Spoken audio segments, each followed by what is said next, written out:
Welcome to the Chicago Clubhouse Network, everyone. It is your boy, the Crooked Commish, here with a special little treat tonight.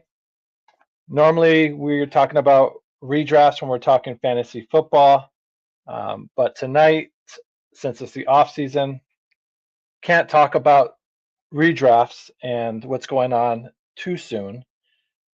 But if you're in some dynasty leagues, you can definitely get in tonight's conversation because it's never too early.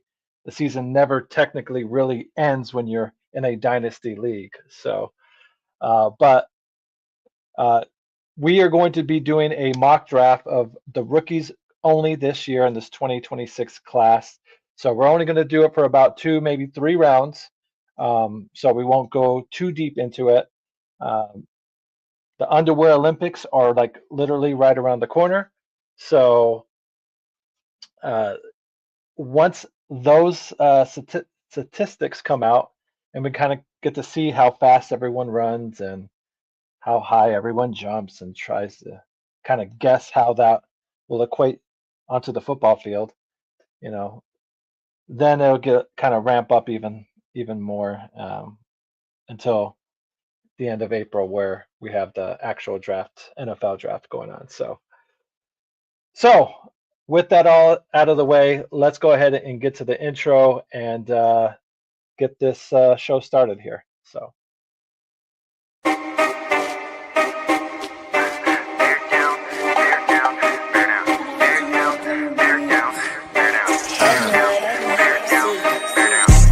Chicago Clubhouse Network. Crash out, this a crash course, no lecture. Lay hack, keep a signal caller under pressure. Check the stats, spin up the score for the record. Chicago Clubhouse Network. Crash out, this a crash course, no lecture. Lay hack, keep a signal caller under pressure. Check the stats, spin up the score for the record. Introducing first, he the Crooked Commish, making sure it's understood that he him. Next up, he the mouth from the bay, dynamic duo, hit you with an ounce of that game, they make you bow face and salute the truth. Curve all the blinds, they blind the whoop-de-whoop. On the path to the bag, got that money and the power. They gon' ball every fantasy football hour. Got them sour, these hacks can't hack it. Meanwhile, they on point like a cactus. Want smoke and get smoked like some cat piss. If you can't be good, damn it, be good at it. Ay, Chicago Clubhouse Network. Crash out, this a crash course, no lecture. Lay hack, keep a signal caller under pressure. Check the stats, spin up the score for the record. Chicago Clubhouse Network. Crash out, this a crash course, no lecture. Lay hack, keep a signal caller under pressure. Check the stats, spin up the score for the record.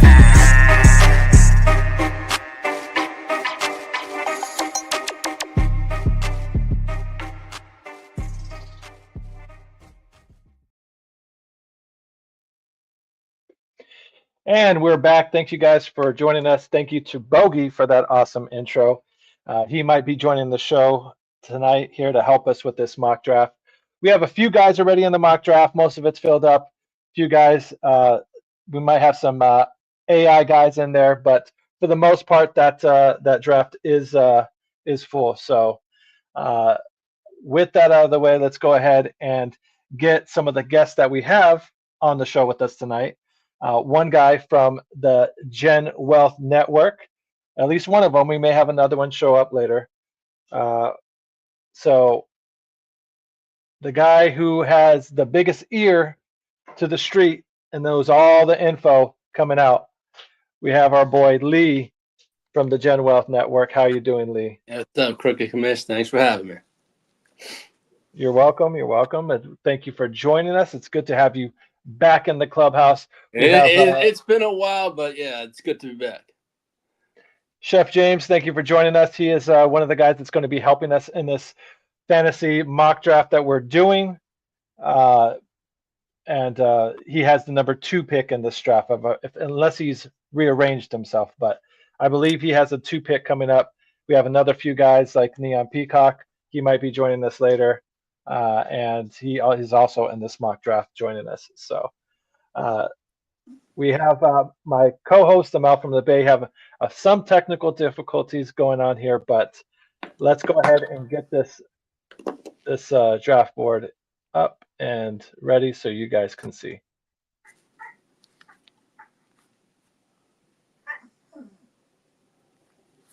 go. So that is what we are working with today here. Give me 1 second real quick, and let me kind of see where my co-host is. It's only going to be, it's a PPR 12-man Dynasty mock draft, dealing with the defensive players as well. So, like I said, we, 1 second here. So we won't get too crazy with it, but and get too deep into it. If you have any questions, please drop them in the chat. If you see somebody that isn't, yeah, I will show the whole draft board here in a second here. But if there's a pick that you didn't like, or maybe a suggestion that you think it should be, go ahead, drop it in the chat, let us know. And then afterwards, we'll definitely talk about it depending on how late we are. So let's see. All right, let me do this way. Give me 1 second. Let me get it up. There we go. That's a little bit better.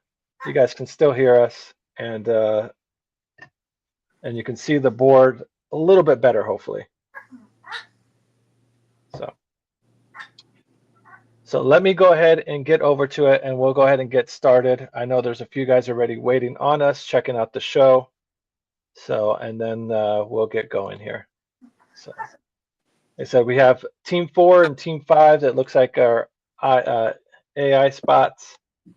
But other than that, everybody else has taken a spot here. So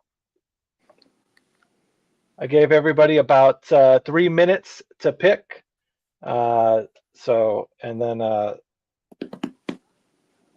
if we need to pause it as well to kind of talk about the picks, kind of evaluate it, give our thoughts on whether or not we approve, disapprove, or kind of talk about the player. We'll definitely do that as well. And like I said, when those chats come in, we can definitely pause the draft as well, kind of talk about the comment and what's going on here. So just give me a few seconds here, kind of give everyone that's in this draft a heads up that we are getting started here.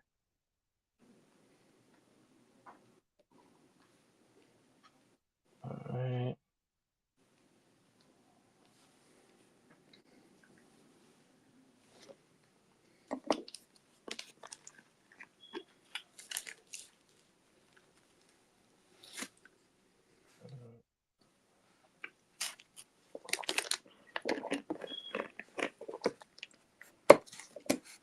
All right. So thank you for bearing with us there. Give me 1 second. And yes, this is a super flex. It is a super flex league kind of settings here. It's a tight end premium settings as well. So so keep that in mind with these as the draft goes on here, as far as maybe why some players are being picked and some players may not be picked. So without further ado, let's go ahead and get it started. We have Ginger Ninja on the clock, and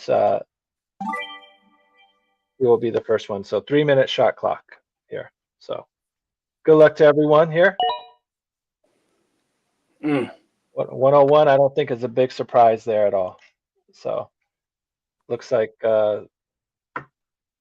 Love is the pick at QB there. So, and like I said, it's really not a surprise. He's been the number one pick, or expected guy to go number one.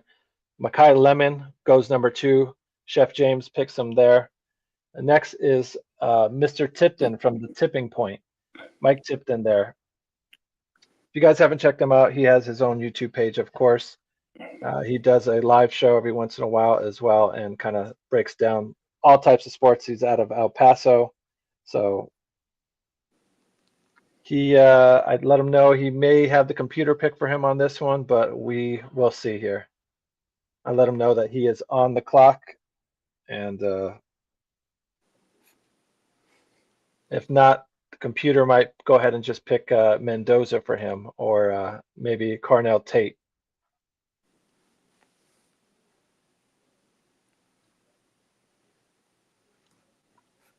Lee, any thoughts at all? Any input at all as far as what's Yeah, going we knew on? the 101 Lemon. If it was Lemon, I mean, for wide receiver, I think Tyson's probably the top wide receiver coming out. Tyson or who was it? The kid from Ohio State, which is kind of there.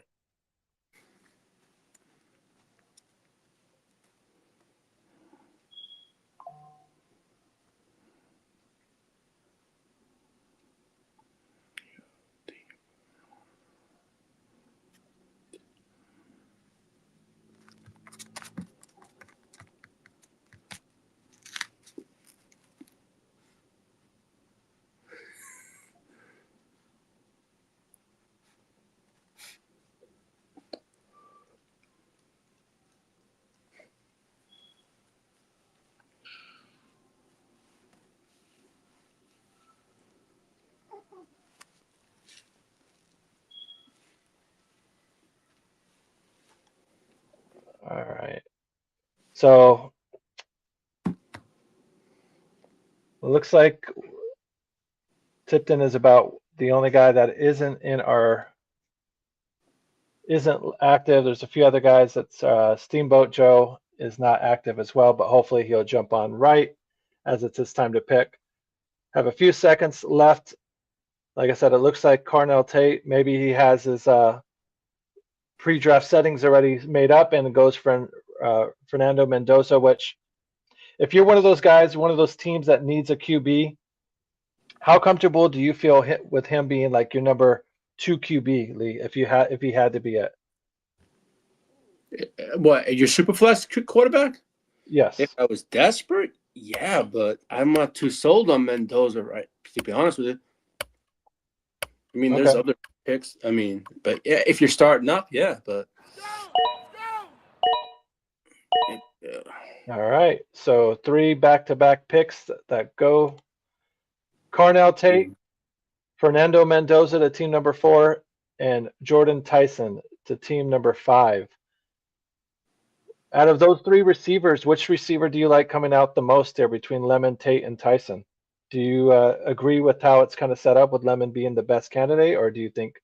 See, it's kind of hard for me right now when you got the draft almost. I mean, there's so many things going around. I mean, the name right now is Tyson. I mean, we don't know until this combine comes out, but yeah, it's a little. I'm high on Tyson. Okay. I like Tyson's route running for sure. Let's see, familiar foes. Lemon or Tate, depending on the landing spot. Okay.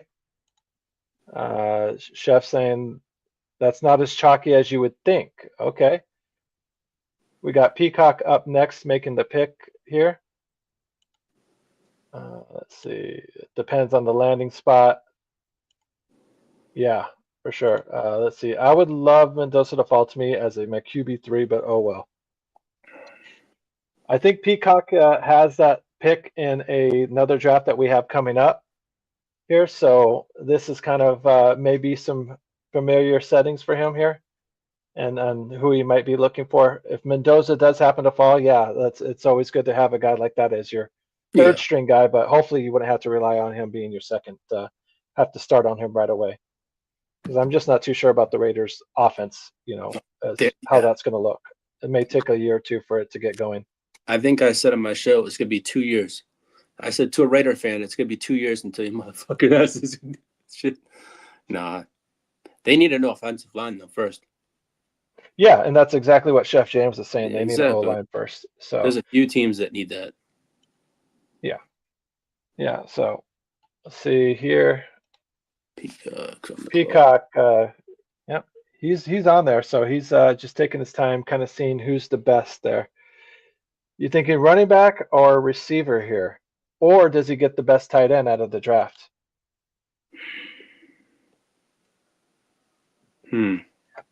Are you crazy about a guy like Sadiq coming out of Oregon? As of right now, they say he's the best tight end coming out.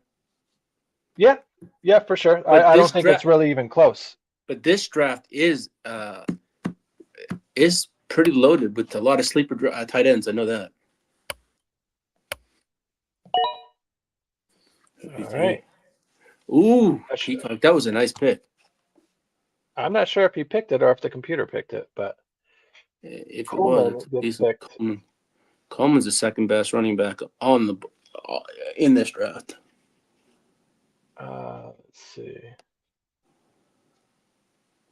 Ooh, we know Diamond Joe loves running backs.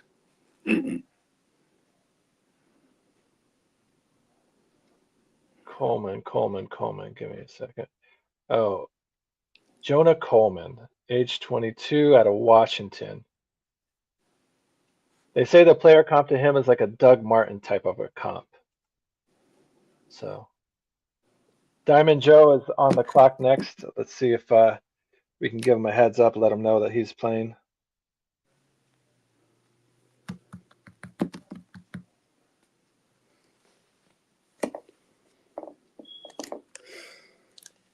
So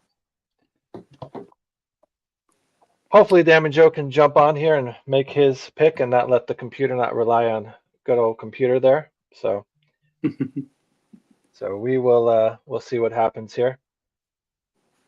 But overall, like I said, Coleman, I'm not too sure in a real draft if he would be picked at that spot. Kind of ahead of some other guys like Price, Mike Washington as well, even Katron Allen. So, but I guess it is a preference, and depending on what you need as well.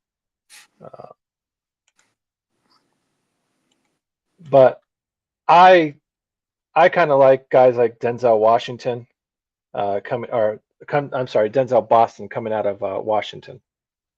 I like him and Casey Concepcion as well from Texas A&M. Can't go wrong with either or. Yeah, I think in that area you're kind of be messing around with those guys, maybe that's kind of where Sadiq might go. I've been seeing Concepcion attached to the 49ers, and I've also seen the tight end attached to the 49ers too. Casey Concepcion. Yeah, I mean the 49ers, if they move on from Juwanna Man, which they probably are. You know, obviously Ayuk has already moved on, and it's just Ricky Pearsall over there, and George Kittles is going to be out with injury. So, yeah, I could see them definitely spending some high capital on another receiver coming on the draft. So, shot clock's running out for Diamond Joe. Looked like it's Fugazi Joe here. Come on. Denzel Boston is the guy that gets picked. I still want to mix up. I like the size on this kid. I really do. Guy 6'4", 209 pounds. Junior out of Washington, has really good hands. Next pick coming in hot. Casey Concepcion. That was from Lee, our boy Lee. What made you go with him instead of maybe the it tight was end? either the tight end or it was going to be him, and I just wanted to go receiver. And I thought he was the best. I mean, I'm not saying I could have been other places, but you know, I watched some YouTube videos about him yesterday. So a little bit of a smaller receiver, 5'11", 190 pounds, out of A&M. His player comp is Stephon Diggs. Yeah. So it would be interesting if he plays up to that. There's the top tight end that we're talking about, Kenyon Sadiq, goes at the 109 spot. So, which seems very fair, especially if you're in a tight end premium league there. So, Spencer the Guru is up next. But I'm a big fan of Sadiq in this year's draft. I think after him, there's a big cliff. Yeah, when it comes to the other tight ends. So, but now, like, I feel like all the big name and decent name players have been taken off the board. So now I feel like it's going to be really interesting to see who players kind of determine is the next best guy. Looks like another running back coming out of the board.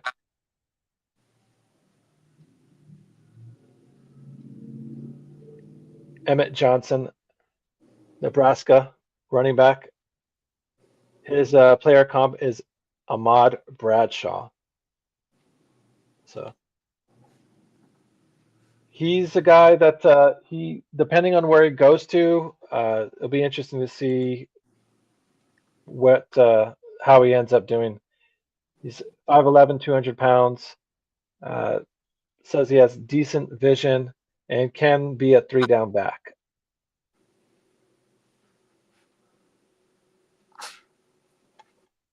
So Chef James says that it's an absolute steal there. So, I mean,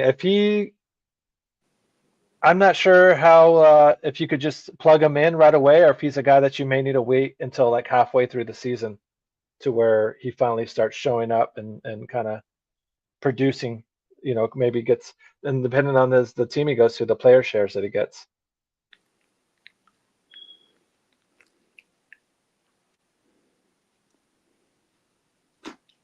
So, see who is next here.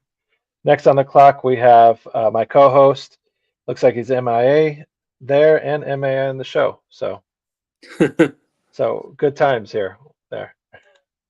Hopefully he can at least make a pick.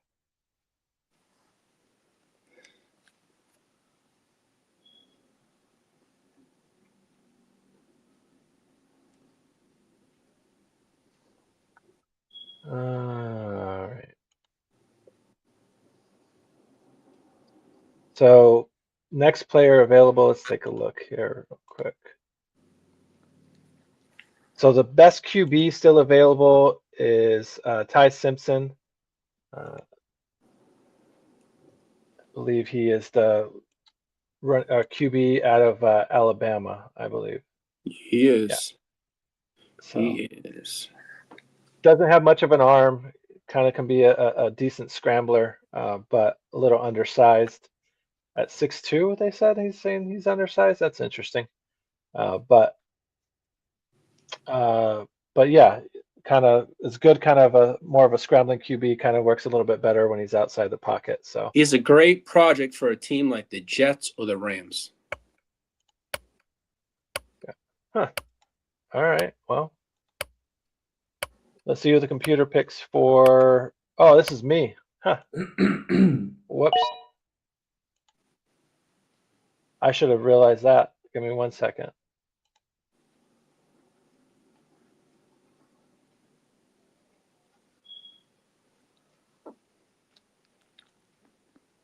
Here, let me, now that it's me here picking, and I know it's me.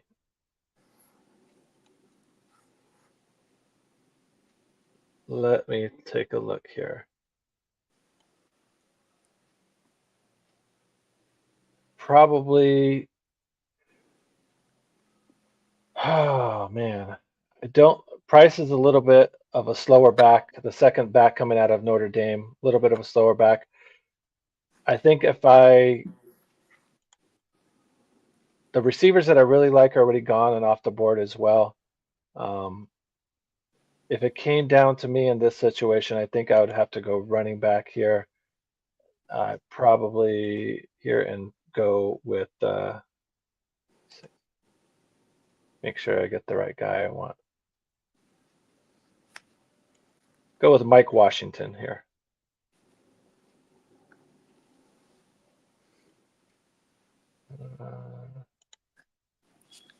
Find him. There we go. All right. Mike Washington is my pick there at the 11th spot. I think his player comp is Matt Forte. Kind of like his skill set a little bit more, big play threat, and doesn't go down easy, so it can be a 3-down back as well. So with the right team, depending on where he lands on, that's where I would go there. And then Singleton, my co-host picks Singleton, another running back, goes back-to-back picks. So Nicholas Singleton out of Penn State. So his player comp is Trey Benson. And then right after that, let's see. And he's back on the clock again. So.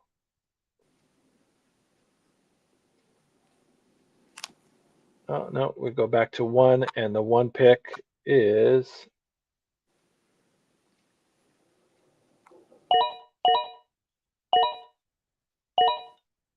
well, now they're flying since it's going off. Peacock's back on the clock here.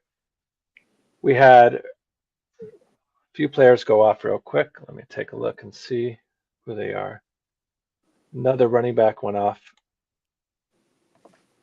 Let's see if I can see who that is, though.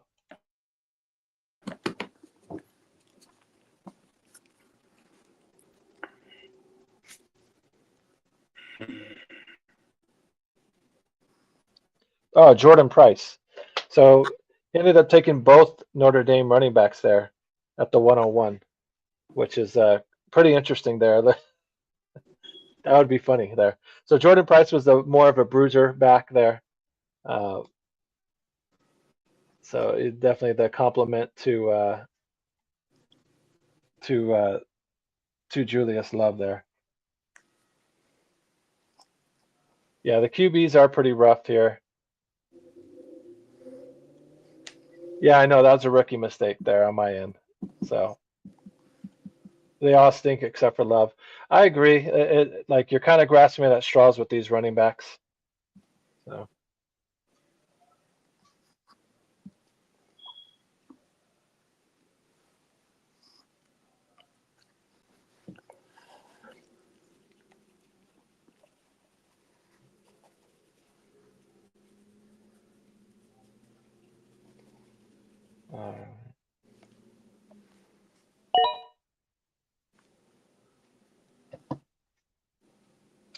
All right, so another pick comes up here. So we had the other tight end come out from, or not tight end, but QB come off the board with Ty Chambler. Let's see, who is that?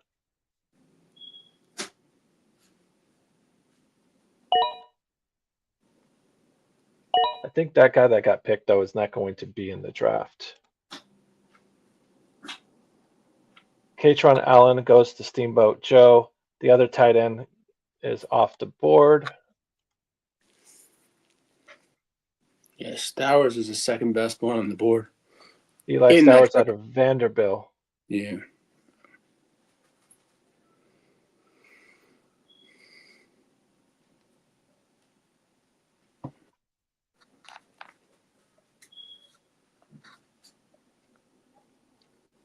Well, let's see. Omar Cooper goes off to Bogey there in the second round.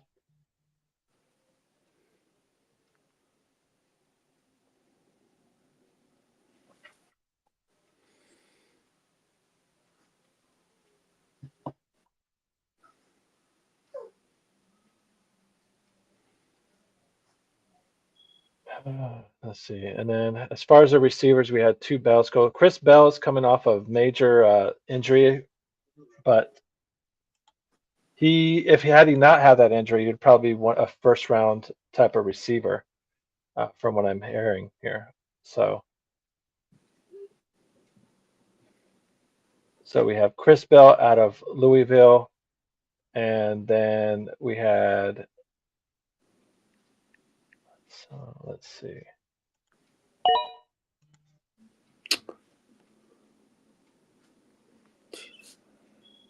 Brazel gets picked by Spencer the Gru, and now I am on the clock. That's, yeah.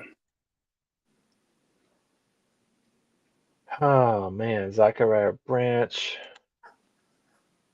Don't really like any of the QBs.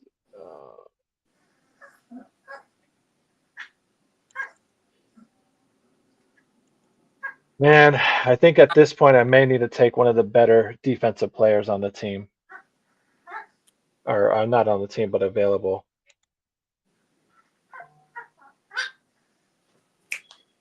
I don't see too much separation between all the other receivers that are available that are left here. I think I would going to go ahead and take the best linebacker in this year's draft and go ahead and go with Reese. If I can. I don't know why he's not available here.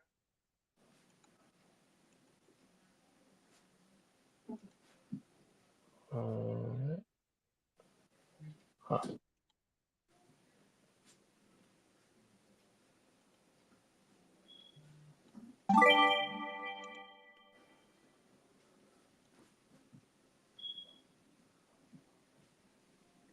So give me 1 second here.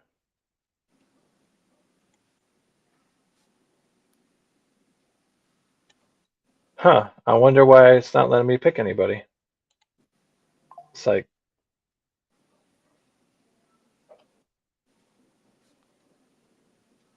that's weird.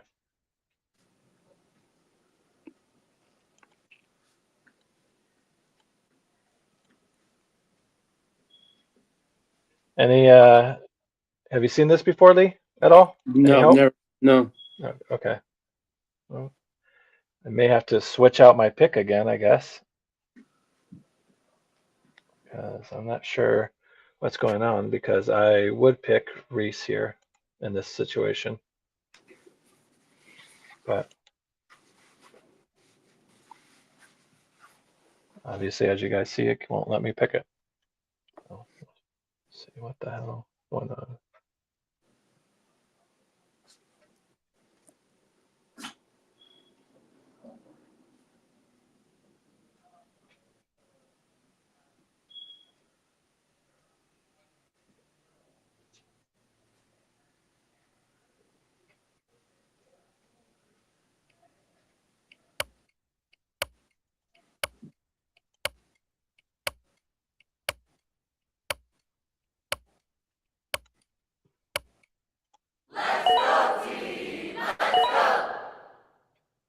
So there we go. We got Reese on the board there. And we got the mouse from the Bay back on the clock.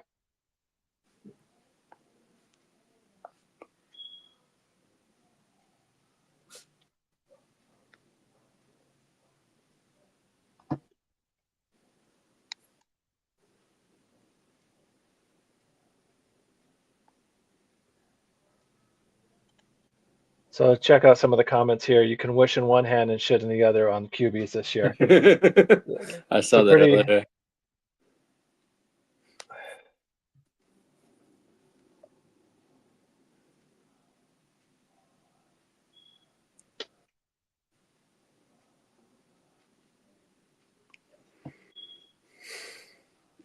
Let's see. Singleton has a broken foot, won't be available in the combine. It's good to know.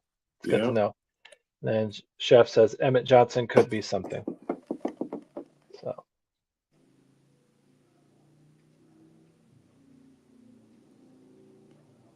So a few other guys that could have been picked. Yeah.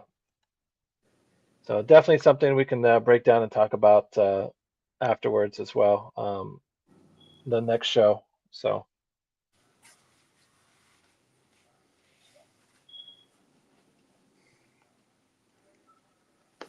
Let's see. Let me co-host know he's up.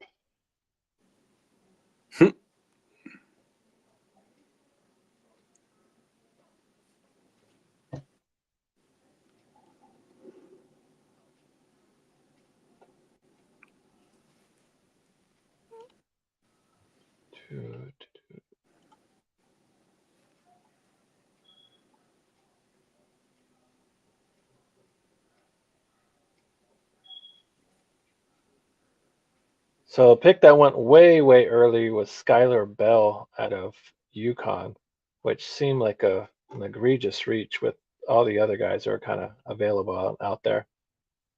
Oh yeah, the 2-6. Yeah, you have Jacoby Lake. You have, you had Micaiah Fields.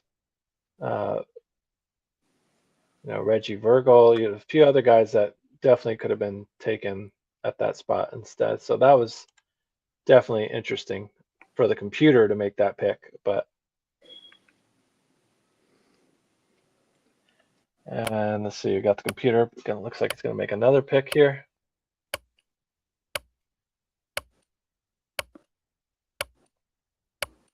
Let's go, team! Let's go! All right. So receiver coming off the board, Bernard, it looks like. Jeremiah Bernard, Alabama senior. Mohamed Sanu is his player comp. He looks like a good blocker, catches everything that comes his way. So let's see. And then the last pick here that Ginger Ninja makes is receiver Antonio Williams. Let's see what the information is on him.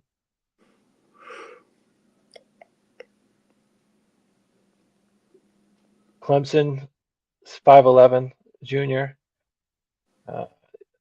Looks like he's kind of a good chess piece that kind of can be put at different spots on the field, so you can might be a little bit of a mismatch here in the slot or whatever. It might be obviously going to probably be his best spot.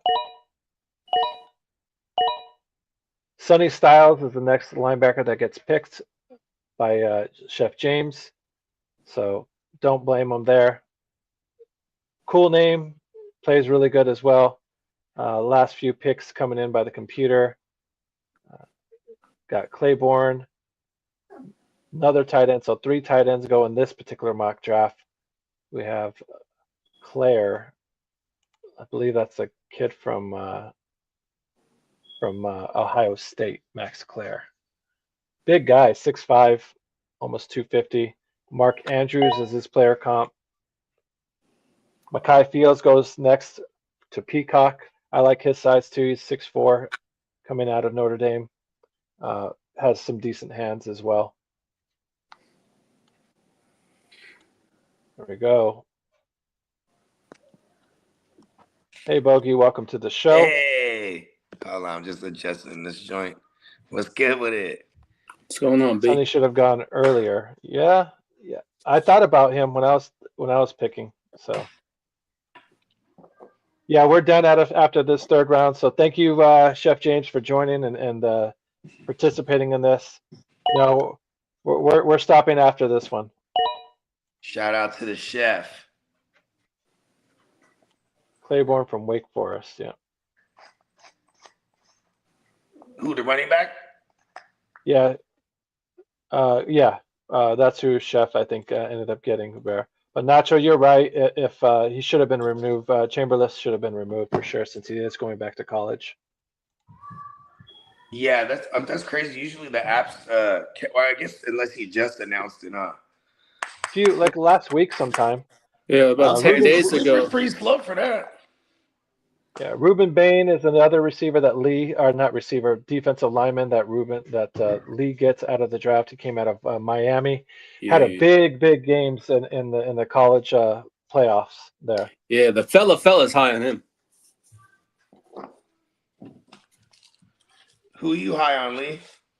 What, IDP or this in general? I mean, I'm looking at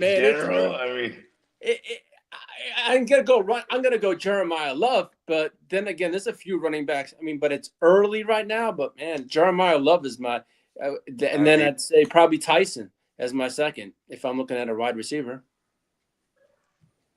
Tyson or Tate.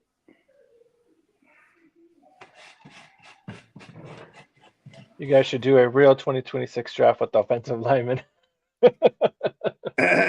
Man, talk about really throwing shit at the wall at that point. Hey, what's up, Biggs? What up, Biggs? Bogey, make your last pick if you can.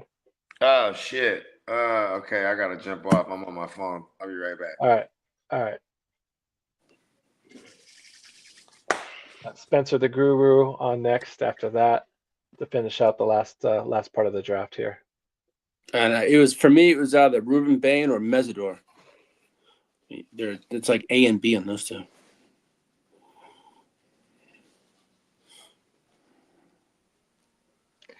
Yeah, I mean, I'm surprised. Like, I was looking at Bain as well, but a lot of buzz going on with Reese and Sonny Styles there. So Yeah. it really kind of became a coin flip between those two.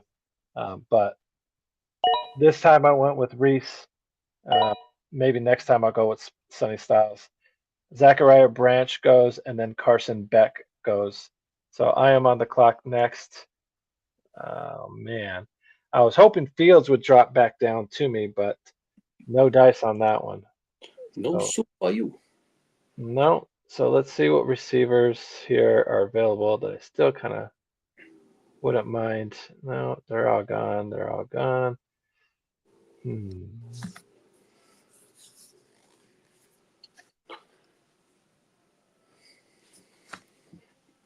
Let's see. I think I'm going to go with the big playthrough. Let's see if he's still here.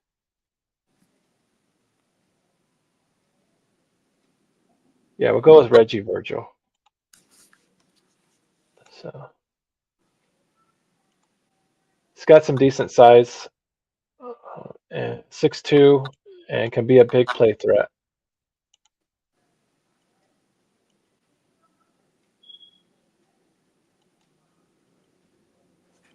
All right.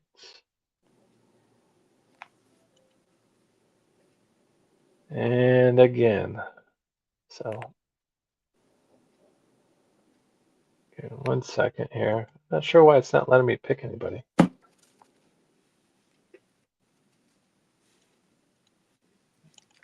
So, Bogey. What's up? What's up with my? Can you? Why isn't it letting me pick anybody? Here we go. Sometimes. Here we go. I got it. I was gonna say it could just be like sometimes when you're hosting it, I don't know. When all else fails, I just refresh it real quick. You know what I mean? Yeah. Also, I think like as Sleeper keeps like ever expanding as far as managers that use the platform, it feels like they don't like juice up their servers or something. You know what I mean? It just feels like every year it gets slower. You know what I mean? Earlier it wouldn't let me in, and I was just like, oh, okay. Because then also Sleeper doesn't like me. Yeah. I started realizing, I'm like, oh, sometimes it's geeking, sometimes it's just expressing it doesn't like me. All right. So, all right. So that's that for the draft. Bong.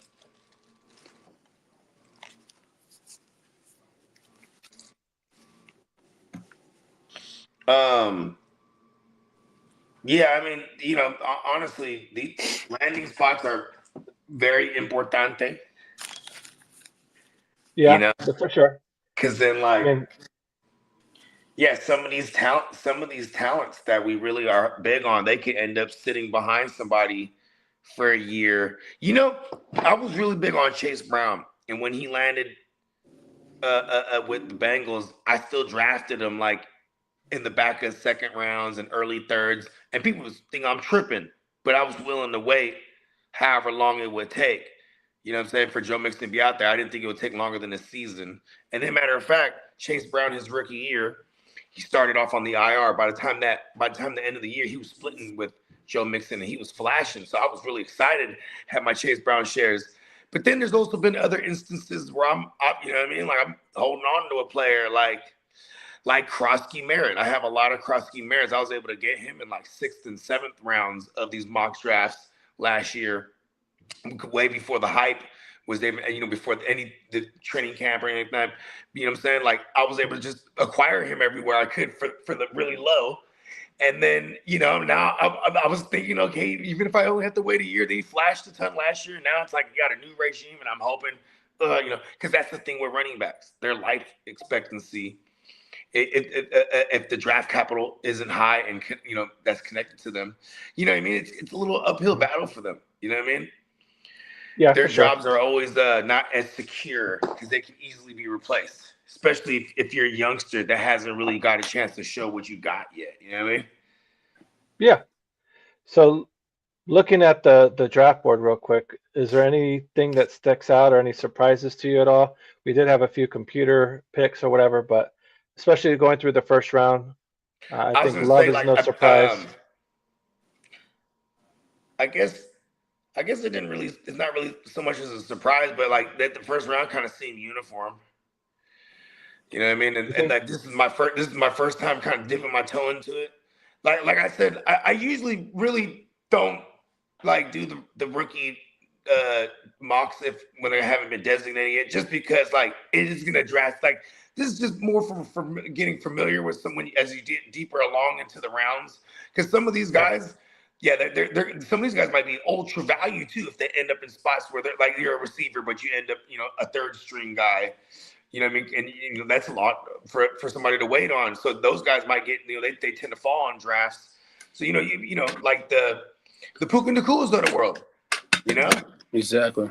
Like a couple years ago, sometimes you'll have a gem that falls because of his draft capital wasn't high and that there isn't a lot of hype on them and they just get the opportunity and get the flash.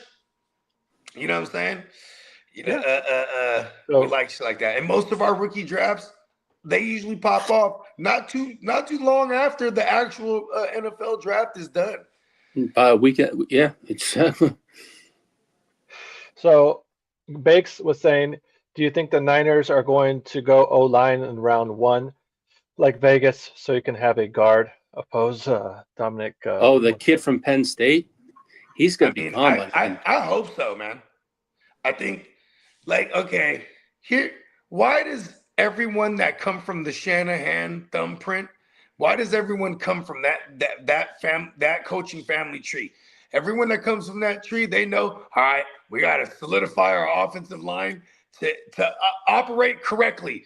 And then the guy who's the architect of all this shit that people are for lack of a better term, copying his style, right?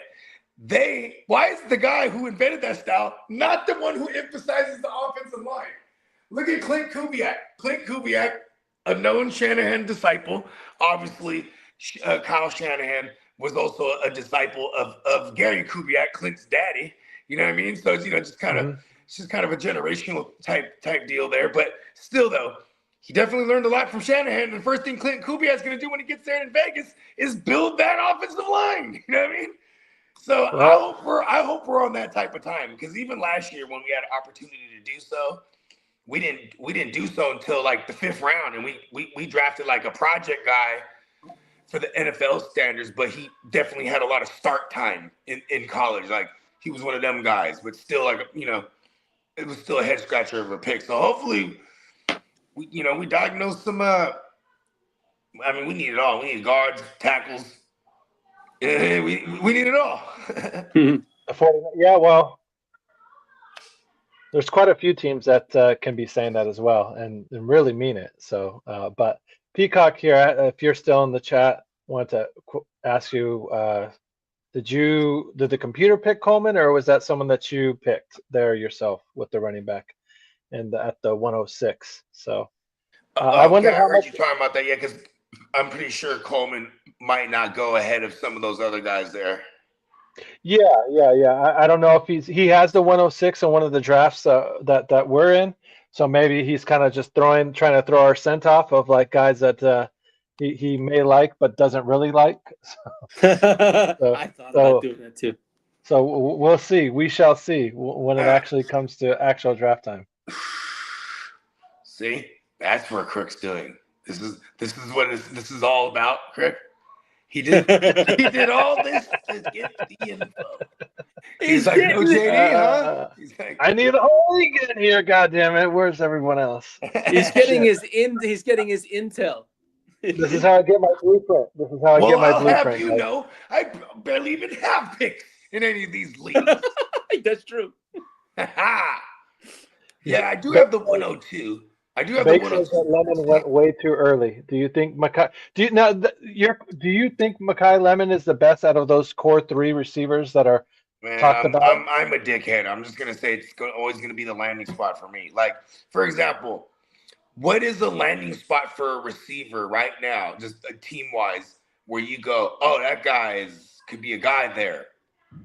Like, because then forget who the receiver is. Just like, for example, 2 years ago, we were like, okay, whoever the Giants and whoever the Cardinals pick, those guys are going to be number one targets, right? It ended up being Nabers and Marvin Harrison, right? Like, we already diagnosed those spots that it was just, we didn't know who it was going to be, but we knew like those guys are going to step in there and demand number one target market share. I'm trying to think here. I guess there's Buffalo, right? Buffalo still, they kind of operate without like a dominant number one since Diggs left. What other spots? The Niners, would we say that? I guess. I could say the Patriots. The Patriots. The Patriots, you know what I mean? I guess if the Eagles move on from A.J. Brown in a trade, they'd probably be in the market to grab somebody. And then these spots become interesting for like a Lemon or a Tyson, or you know what I mean? Or if it isn't some of those big name guys and it's some of the next tier down, those guys become interesting because, like, a couple years ago, I'm pretty sure people were going gaga over Christian Watson as a rookie before they even saw anything, just because he ended up with the Packers and Aaron Rodgers, and he was like a second round draft capital, and that was the highest they had drafted a receiver for Aaron Rodgers in super long, you know what I mean? But then it didn't really quite work out, you know what I mean? And still that year, Christian Watson was the first round guy in rookie drafts, you know what I mean? It kind of was the same thing that happened with the other guy, Golden, this year with Green Bay. There it is. With Golden, people were taking Golden in like, early second round. Like I even seen some instances where people were taking him before Mbuka, and like Mbuka was definitely at the back of most of these rookie drafts, the back of the first round last year. I think maybe some people kind of read into the tea leaves a little too much, and the fact that like Golden having one of the fastest 40 times in the combine, and then him being a first round pick for Green Bay, which is something that they rarely do. It's like never do. The last player they did that before then was Javante Walker. That was 20 plus years ago. Yeah, and out of I think it was like Florida State he came out of. I'm not sure. Because everything else they've done over there in their history with Aaron Rodgers, and even with the back end with Favre, you know what I'm saying? They homegrown all their receivers. You know what I mean? Yeah. That's kind of what they did over there. So, the Matthew Golden thing, I wasn't on it. Here was my thing, is that like with Jordan Love as a talent, he's not an Aaron Rodgers, right? Like we're in Aaron Rodgers in his prime. I think we all would admit he could make players into who they became. You know what I mean? Like, then you see what happens when you get him time to develop a Devontae Adams, who's also like an incredible talent at route running and super exceptional tactician. But then, he got to be like a mind melt with Aaron Rodgers playing so long. So it was like a match made in heaven for a long time. But that took time to develop. You know what I mean? Jordan Love's not that type of guy. So I figured that was their approach. Like, all right, let's go up and get him, quote unquote, first round talent. You know what I mean? Like, because that guy's going to make Jordan Love better. But yeah, I guess the jury's still out. I'm not going to shit on the kid, but yeah, he might not be the one that they should have took there. Well, no, and you're right in the fact that the jury is still out. Time will still tell with Tate, or not Tate, but with the Golden, as far as like how effective he's going to be in that offense, how much they're really going to use and rely on him. I think, if anything, if their offense continues on to what it was last year, it's clear as day that Kraft is the main receiving threat on that offensive system there. I like what we saw in Christian Watson too. I also don't think their defense is going to be as like formidable as they were last year. They're going to lose their coordinator. That's a big deal. You know what I mean? Jeff Hagley or Aldrich, all right. Jeff Ulrich. Yeah. Sloppy there Swanson. You go. Yeah, he took the Dolphins gig. Tonight. Yeah, I was way off. Way off, yeah. Dave says here, Lemon is a project to go ahead of Tate, go after Tate, and probably Tyson if he clears injury protocol, and then Peacock. in the Kumite Real Rookie Draft, I feel like I can go in any position. Pause. Oh, damn. Well, but hey, shout out I got to the Peacock for sure. 1.02, and I'm gonna flip that shit. Come and get it. Who Bro, wants it? you sure you don't want that only pick of yours? You know, keep You it know for what? yourself. I think I'm probably a lock for Julian Love, I would imagine, because the guy, or not Julian Love, Jeremiah Love, because the guy who has the The 101. 101 only has one QB, and he's a diehard Raider fan. Oh wow. Ooh, but I'm like, do you he's not probably find going it to take interesting Mendoza there.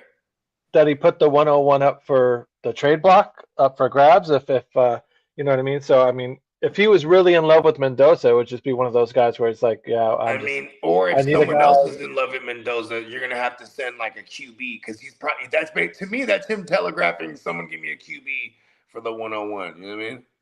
Gotcha. Mm. Yeah, but I don't know. I don't know if Mendoza's that QB.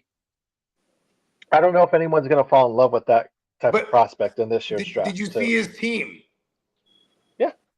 Yeah, you saw his team, and They I won told a you he's a championship or diehard something like Raider. that. And he's I thought you were talking about Mendoza's team. Yeah, Mendoza's team. But yeah, that guy's team. Yeah. the guy's team, not Mendoza's team. Look at the guy's team. He needs QB, and he's diehard Raider. I Right. feel like I basically have the 101 here. Well, I mean, that would be a nice little goose egg to fall right in your damn lap if he was to pass on that. And but I think if anybody does trade up to the number one spot, it's to get Love, though. I don't think it's if someone trades up above you, Yeah. what do you do? And I guess that would just depend on, like, hopefully someone with a third QB doesn't, luck out and, he's willing to sell the 101 for some bum ass QB. You know what I mean? Like, because I don't think anyone's going to give him a high end QB either for that 101. You know what I mean? But if a certain team out there has maybe like all the QBs or a majority of the QBs, out there, then maybe you could just do like a bump up one spot and give up maybe 5 of those QBs, and then you can put them all together and equal one decent one. But cat's out of the bag, though. He says he's not going Mendoza. Should he keep it? I mean, he doesn't have to go Mendoza. Technically, he could just take Jeremiah Love right there and be like, boom. You know what I mean? Yeah. But it's a super flex dynasty. And he got one QB right now. You know what I mean? Like, if you look at his QBs, I can't remember who he has, but he really only has one. Yeah. I mean, maybe comfortable not starting another QB in that super flex and just rocking out with another tight end if he's tight end heavy there and whatnot. So, but beyond that, though, Mendoza, Jordan Tyson goes to the 105 team there, out of ASU. Really good route runner. I like the way this guy runs routes and stuff. You kind of get a little concerned with some of his injury history there that he's had in college, and hopefully you're thinking that won't translate, or hoping it won't translate into They only NFL get bigger injuries. and faster in the league. That is true. Defense. Yeah. There's guys. If you thought Ruben Bain was an issue or a hell of a guy, then you're gonna see guys like multiply him by like 5 times that, and then you're gonna get hit by guys like that. So, and landed on too. So, but I like Denzel Boston though, out of Washington. I like his size. I think he has some decent hands as well. Between him and the other guy that's kind of in that area with KC, I prefer Boston just a bit more. But like you said, a lot of it is going to depend on the landing spot and where they end up falling. So, Denzel Boston, Denzel Austin. Denzel Washington. You mean Texas Austin? Or no, it was like you mean Boston, Massachusetts? Austin. Austin, Austin, Massachusetts. Massachusetts. Massachusetts. You mean Boston, Massachusetts? Like, oh yeah, that. Hopefully She you guys have seen ruined the that movie in poor the guy's audience. life. Yeah, When she no. went to the wrong college. Remember the bitch was out there fucking his beamer up. Then he came out there, baby, what's going on? Boom, she started hitting him with the bat. And then she just, when she saw it was the wrong people, the wrong dude. She just kind of tucked away off into the crowd. It's like, That was back when Tom Green was really popping off too. mm-hmm. You're here for the feeding. You know what was crazy too? Was like that the 106 is on the block. I'll take a veteran and a third minimum. You know what's crazy? There you go. You're Tom Green, right? Because and I'm not trying to make light of this. This is just actual factual reality. But with Tom Green, right? Like when he can't, unfortunately was diagnosed with testicular cancer and he had to get one of his balls removed. He was, no one believed him. They just thought it was like another Tom Green rib. You know what I mean? Right. It was another. No, guys, no. They're removing one of my balls. Like, he was like, you know what I mean? And he put it on MTV and everything. You know what I feel like? He's kind of a revolutionary if you think about it. Very, very courageous. Sort of like Seth Rollins. Yeah. Mm-hmm. But that kind of reminds me of the Andy Kaufman, kind of what happened with his situation when he first started. Remember the homie? He's like, oh no, I like this. He's like, I like this. We can do so much with this. And then he's like, no, come on. No. And he's like, no, I have. And he's like, you're not even a smoker. Like, he had a very rare shit. It just sounded like some Andy Kaufman lies, huh? It really did. Very good movie. Oh, Man on the Moon? Yeah, hell yeah. Yeah. Never saw it, but I've heard good things about it. So, Bakes a lot says I got Bryce Young, Tyler Shock, Deshaun Watson, Rebel Watson, and Mahomes until he comes back. So he's not completely depleted. He could probably live with Bryce Young and Tyler Shock there. And Massage Watson's going to possibly start too. No. I'm talking about Jay Breeze, the guy who has the one. We're not talking. We're not talking about the league. We're talking about him, bro. Talking about a whole other league that Bake's not even in.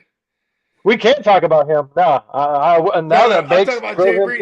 I got the 102 in that one, and Jay Breeze got the 101, and he definitely got like whatever QBs he got. He got like one QB over there. He's all bad over there. Yeah, shout out to Bakes though. Bakes took over Spencer's team. Spencer just kind of just dipped out of the dynasty out of nowhere. Oh damn. Yeah. All right. No, he's still around. Like he's still around. Like he's nothing like that. I think he just quit all his leagues. Interesting. All right, cold turkey. Still doing mock draft though, apparently. So I don't think he quit all his leagues. Yeah, he's still practicing for something out there, I guess. He's just doing the crane stance no matter what. He's just. You know what? You got to keep your tools sharp at all times because you never know when you're going to get called back into the battlefield. So I think that's what Spencer was doing there in that moment. So, rounding out the rest of it, you ended up picking Kenyon Sadiq here in a tight end premium at the 1.9. I think that's probably. At that spot, that's the guy who I would like my Niners to draft. That'd be awesome. But then because that's who I want us to draft, that means we're not going to draft him. I mean, do you think he falls that far? No. He might be. I mean, just looking at last year's draft, like where Loveland and Warren went, they both went in the teens or around that area. Do you not see Sadiq to be that type of player quality at tight end? I mean, we're also living in a world where the Chiefs are being tied to a lot of these big names, like Julian Love or Julian Love. I keep calling him, that's the safety. Jeremiah Love, right? But like, let's say the Saints beat them to Brett, right? So then the Saints now I feel like the Chiefs can be tied to that tight end, Sadiq. You know what I mean? Because they, hey, they're very tight end centric over the years, not just with Kelsey, even prior to that. You know what I mean? So I can definitely see them gearing up for a future without Kelsey.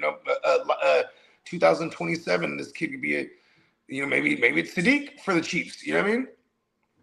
Because I think it's already known that Kelsey's coming back for one more year. He's going to make his decision before the draft. Yeah, everything's been kind of pointing to that he's going to come back. You know what I mean? Denzel Delaware. All right, Bake says, okay, I heard I was a diehard Raider fan. Oh, yeah, I forgot. So it matched the description. Well, because Bakes did just pick up a team.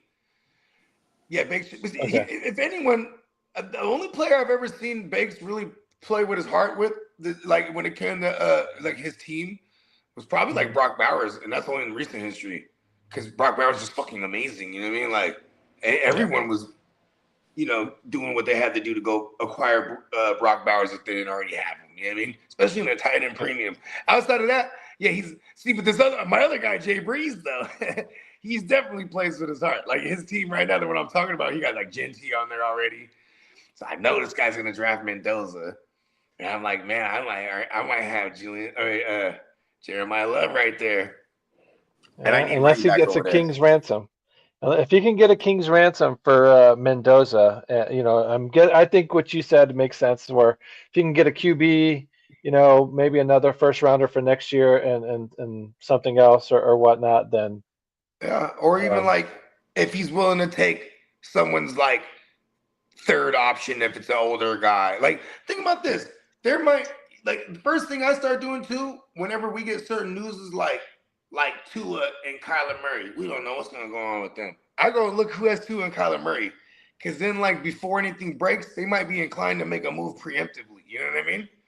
Yeah. You start kind of looking around like, all right, who's kind of in trouble and doesn't realize it right now? You know what I mean? Because in Dynasty, you still have the same team. It's not like redraft where you're gonna try to construct your, from this player pool we've carefully constructed throughout the course of the offseason. You know what I mean? Yeah. We have the same exact team as last we're only going to add a couple pieces here via the draft. I mean, I love this shit. This is my favorite time because like even right now, like Loveland, I feel like someone's going to end up knocking because a couple people have knocked on my door for Loveland. And I feel like one of these days, someone's going to knock on my door and offer me something I can't refuse because people want Loveland. You know what I mean? Yeah, they see the potential, not so much not only in him, I should say, but in that Bears offense, Ben Johnson's offense, Caleb Williams, just all of it kind of combined. I think if people are knocking on your door, when's the last time ever in fantasy has a team knocked on your door about a Bears receiver? You know what I mean? That's Bears receiving threat. I mean, you would have to go back to Brandon Marshall, maybe Alshon Jeffrey type of days to where you're like, oh, okay, yeah, I could put up some good value for and even Alshon was short-lived over there. When you think for about it, no, even Brandon Marshall was still coming from a different team. You guys ended up trading away Jeffrey to fucking to the Eagles, who went on to go win. Yeah, we either traded him or he was a free agent and we just let him go. Okay, that might have been it too, because he definitely was there to start the year. Yeah. So in 2017. So I mean, so for you to start getting knocks at your door, about phone calls about a receiving threat coming out of Chicago is very he does have a first round draft capital in reality, right? When we're talking about Loveland, right? First round draft capital to the Bears, that means something, right? So you have intention there, right? As an organization to, you're almost entitled to use them, right? Because get your money's worth. And we started seeing it finally as the team collectively, got a grasp of that playbook. He started to slowly unleash the kid, all of them even. So I am excited for year two. You know what I mean? I don't really see it you guys shown the world so much that people's gonna be ready for what you guys got. You know what I mean? Like, I think we haven't really seen all of it at all yet. You know what I mean? Like, we ain't seen it yet. Yeah, and for Loveland, go ahead. Like, okay, for example, I've been trying to push this issue. Loveland or Jefferson, straight up.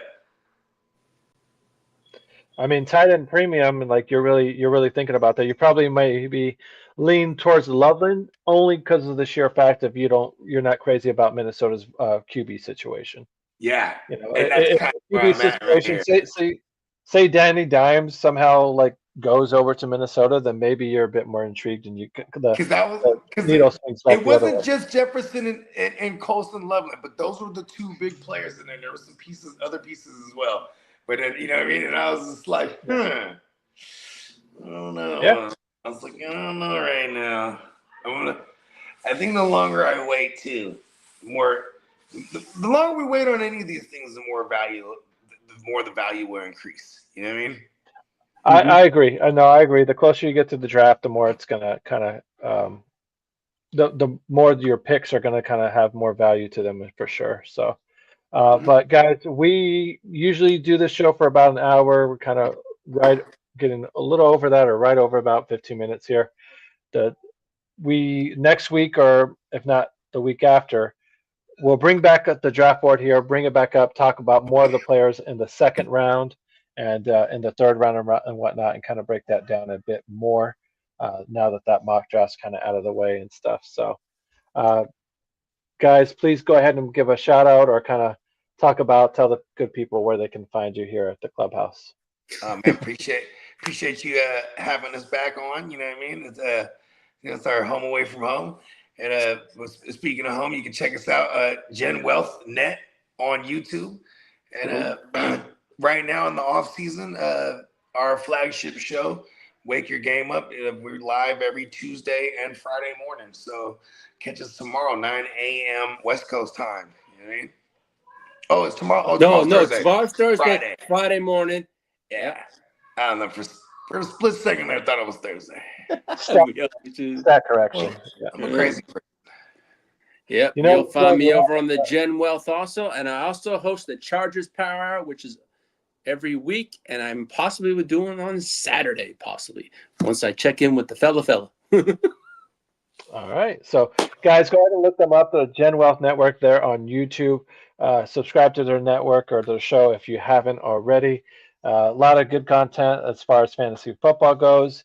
And they talk about not just their own favorite teams, but damn near all the teams there. So you'll find people like myself there coming on their show occasionally as well to chop it up and talk some football. So if you liked our show or anything like that at all, please go ahead and check them out and give them a shout out and give them a like and subscribe to them as well. Appreciate that.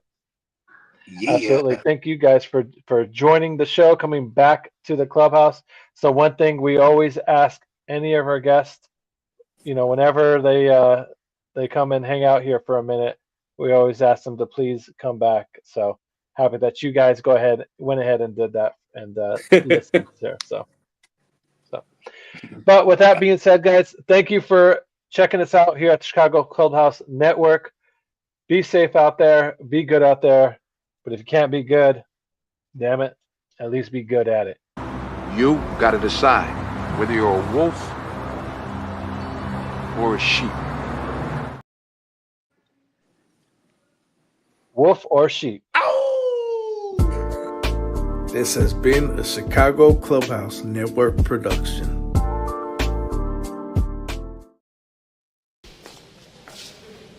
And now